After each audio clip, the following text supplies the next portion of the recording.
ته د جګ ورځ مړی وې ته د هر سړي زړګی وې پکتیکا در باندې ویاړې یاره بلکل مېړنی وې شاهي کوټ کې اتلان وو څوک عرب څوک زلمتیان وو داسې دنګ وو داسې ړنګ وو مازدیګر به چې روان وو تور پټکي به یې په سر وو ګلرحمان و بل جواد وو ښه جګړه به یې کوله د منصور غازي کاروان وو پکتیکا کې څو ځوانان وو راکټچیان وو لیزریان وو تور فیلډر به ورسره وو د عابد مولا کاروان وو د چوڼۍ روډ ته به ووت لیونی مختار ګرځوان وو موږ سره مه کوه خبرې لاړ شه ته بې غیرته یې ته لرې لاړ شه زموږ غښتلي اتلان پکار دي زموږ سرتېري شازلمیان پکار دي چې په خپل ځان پسې بمونه تړي زموږ وړکي فدایان پکار دي چې نه په ځان دي نه په مال دي یاره دغه یو څو زما یاران دي یاره دغه ګګر بګر زلمي یادوم د شل کلن دور سړي یادوم الله دې وساته له هر خطره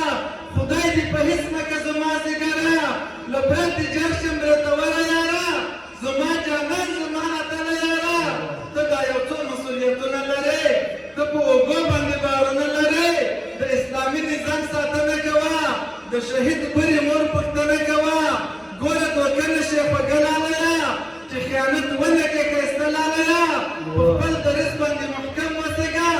افرین داسې منظم وسېږه د سرحدونو به ساتنه کوې د ناموسونو به ساتنه کوې د خلکو زړونه به ګټې لالیه کرار کرار به مخ ته ځې لالیه نور له عبس ګرځېدا ډډه وکړه مننه نور له عبس ګرځېدا ډډه وکړه درته دې جوړې دسیسې لالیه دغه وې څو دانې خبرې زما هیله د ټولې ومنې لالیه د سرحدونو چوکیدار جانانه کله راځې لالیه پرون مې دا خبرې واورېدلې کلي کې چغې وې نارې لالیه په لیوني مختار میینه یمه که خدای منې رسول منې لالیه کلي ته زه راشه جانانه سلطان پاخه دې غنم دومره دي قربان قربان هولې رهبر دې